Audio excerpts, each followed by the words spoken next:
Hello friends, आज हम autofill के थ्रू फॉर्मूला को कॉपी करना सीखेंगे। अब जैसे हमारे पास यहाँ पर एफ वाले कॉलम में एम्प्लॉय की ओल्ड सैलरी दी हुई है। अब इन एम्प्लॉय की सैलरी में हम 5% का इंक्रीमेंट करना चाहते हैं, जिसके लिए हम एच वाले कॉलम में as a new salary calculate करेंगे। इसके लिए हम क्या करेंगे, एच वाले कॉलम में जाएंगे, जहाँ पर H2 वाले सेल में हम क्लिक करेंगे, वहाँ पे इज इक्वल टू और प्लस का साइन लगाएंगे। इज इक्वल टू का साइन लगाते हैं, हम F2 वाले सेल को सिलेक्ट करते हैं, हम इनटू का साइन लगाएंगे, तो I1 वाली सेल को सिलेक्ट करेंगे, प्लस का साइन लगाएंगे और फिर से F2 वाली सेल को हम सिलेक्ट करेंगे। ये क्या करेगा, जो ओल्ड सैलरी है उसे 5% से मल्टीप्लाई करेगा और जो रिज़ल्ट आएगा उसे वापस से ऐड करेगा। अब एंटर प्रेस करते हैं। एंटर प्रेस करने के बाद आप देख सकते हैं ओल्ड सैलरी जो है उसमें 5% का इंक्रीमेंट हो गया है H2 वाले सेल में। अब बाकी का रिजल्ट जानने के लिए हम इसको बॉटम कॉर्नर पर आएंगे। बॉटम कॉर्नर पर जैसे ही प्लस का साइन आएगा हम इसे ड्रैग करेंगे नीचे की तरफ। ड्रैग करने के बाद अब यहाँ पे देख सकते हैं इसने जो है फर्स्ट वाली वैल्यू को ठीक से कैलकुलेट किया, लेकिन अगर हम बाकी की वैल्यू देखें H2, H3, H4, तो इसने जो लेफ़्ट साइड की वैल्यू है उसे ही पुट कर दिया है। ये इसलिए हुआ क्योंकि हमने यहाँ पे फर्स्ट वाली वैल्यू में इसे I1 से कैलकुलेट किया है।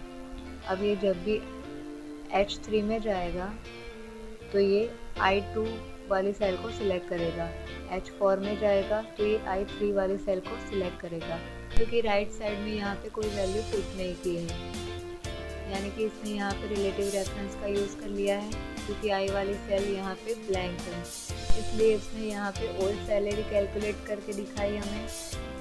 क्योंकि ब्लैंक सेल से अगर हम मल्टीप्लाई करते हैं किसी भी वैल्यू का तो उसका हमें आंसर 0 मिलता है, और उसमें हम अगर प्लस करें तो वो वैल्यू वही मिल जाती है। अब हम इसे सिलेक्ट करके रिमूव कर लेते हैं इस वैल्यू को। H2 वाले सेल पर जाएंगे जहां हमने फार्मूला पुट किया था। यहां पर रिलेटिव रेफरेंस में से हम एब्सोल्यूट रेफरेंस में से चेंज करेंगे। इसे चेंज करने के लिए हम H2 वाले सेल पर डबल क्लिक करेंगे। डबल क्लिक करने के बाद यहाँ पे I1 में 5% है, इसलिए हम I1 को सिलेक्ट करेंगे। I1 को सिलेक्ट करने के बाद एब्सोल्यूट रेफरेंस में इसे चेंज करने के लिए कीबोर्ड से हम F4 की प्रेस करेंगे। F4 की प्रेस करने के बाद यहाँ पे हम देख सकते हैं डॉलर का साइन यहाँ पे पुट हो गया है, यानी कि अब ये रिलेटिव रेफरेंस का यूज़ नहीं करेगा, क्योंकि यहाँ पे इसने I1 वाली सेल को यहाँ पर फिक्स कर लिया है, यानी कि ये हर बार अब I1 वाली सेल को यूज़ कर लेगा। अब ये रिलेटिव रेफरेंस का यूज़ ना करके एब्सोल्यूट रेफरेंस का यूज़ करेगा यहाँ पे इस फॉर्मूला में। अब इसके बाद हम यहाँ पे एक बार एंटर प्रेस करके देखते हैं। एंटर प्रेस करने के बाद यहाँ पे आप देख सकते हैं ओल्ड सैलरी को न्यू सैलरी में इसने कन्वर्ट कर लिया है। अब नीचे की तरफ हम इसे फिल करके देखते हैं, तो आप यहाँ पे देख सकते हैं ओल्ड सैलरी को यहाँ पे इसने न्यू सैलरी में कन्वर्ट कर लिया है। यहाँ पे H2 वाली सेल में हम यहाँ पे देखें तो इसने I1 सेल को फिक्स कर दिया है। इस तरह बाकी की सारी सेल में इसने I1 को फिक्स कर लिया है। अब हम इसे सिलेक्ट करेंगे और रिमूव कर लेंगे। हर बार हम इसे ड्रैग करके नहीं देखेंगे, क्योंकि हमारा डेटा जो है वो मिलियन और 1000 में भी हो सकता है। हम इसके बॉटम कॉर्नर पर जाएंगे, प्लस का साइन आते ही हम यहाँ पे डबल क्लिक कर देंगे। डबल क्लिक करते ही आप यहाँ पे देख सकते हैं जो भी न्यू सैलरी थी वो इसने H वाले कॉलम में जितनी भी सेल थी उसमें फिल कर लिया। अब एक्सेल में आपने एक चीज़ नोट की होगी, आप जब भी किसी सेल में फॉर्मूला पुट करते हैं उसके बाद आप अगर एंटर करते हैं तो वो आपका कर्सर जो है वो नीचे आ जाता है, नीचे की रो में आ जाता है।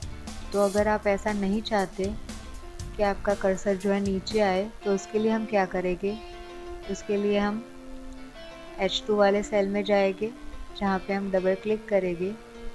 डबल क्लिक करने के बाद हम यहाँ पे एंटर प्रेस ना करके कीबोर्ड से हम कंट्रोल प्लस एंटर प्रेस करते हैं। तो अब हम यहाँ पे कंट्रोल प्लस एंटर प्रेस करते हैं। आप यहाँ पे देख सकते हैं जो कर्सर था वो वहीं पे है, वो नीचे नहीं गया है, यानी कि कंट्रोल प्लस एंटर करने के बाद ये उसी सेल में रहेगा किसी और सेल में कर्सर नहीं जाएगा।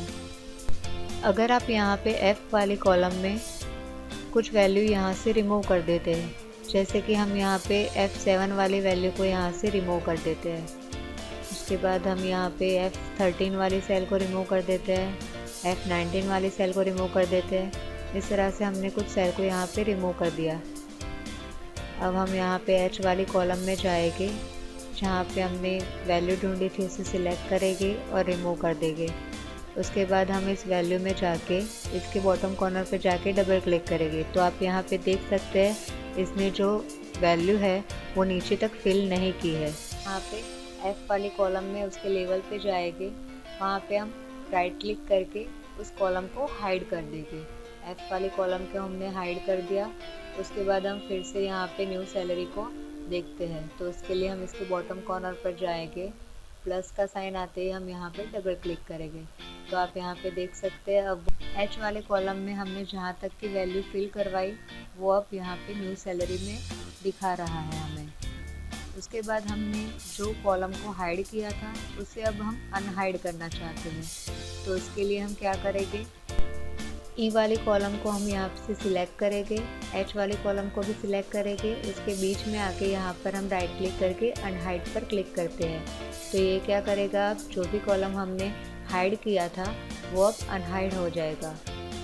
उसके बाद सपोज़ हमारे पास यहाँ पे एक प्रॉब्लम आती है, सपोज़ हमारे पास यहाँ लेफ़्ट साइड में कोई वैल्यू नहीं है, तो ये क्या करेगा, पहले लेफ़्ट साइड की वैल्यू को चेक करेगा, वहाँ पे वैल्यू विजिबल नहीं होगी तो राइट साइड की सेल में जाके उसे देखेगा।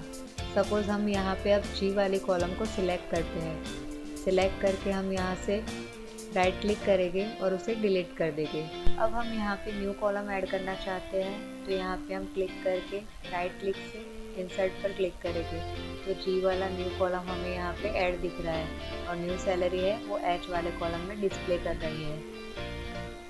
अब इसके बाद हम यहाँ पे क्या करते हैं, हम यहाँ पे I वाले सेल में कुछ वैल्यू पुट करते हैं, तो हम इसके लिए यहाँ पे कुछ वैल्यू डाल देते हैं।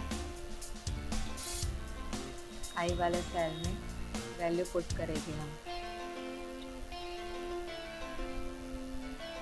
उसके बाद हम H वाली कॉलम को सिलेक्ट करेंगे, सिलेक्ट करके हम उसको रिमूव कर देते हैं। रिमूव करने के बाद हम यहाँ पे अब नीचे की तरफ फिल करेंगे, तो आप यहाँ पे देख सकते हैं राइट साइड में से वैल्यू जहाँ तक विजिबल मिली वहाँ तक उसने इस न्यू सैलरी को फिल कर दिया। अगर आपकी लिस्ट लंबी है, वो बिलियन में और 1000 में भी हो सकती है, तब आप इस फॉर्मूला कॉपी का यूज़ करके जल्दी से अपने मेथड को कॉपी पेस्ट कर सकते हैं। तो इस तरह से आप फॉर्मूला कॉपी शॉर्टकट का यूज़ कर सकते हैं। Thank you.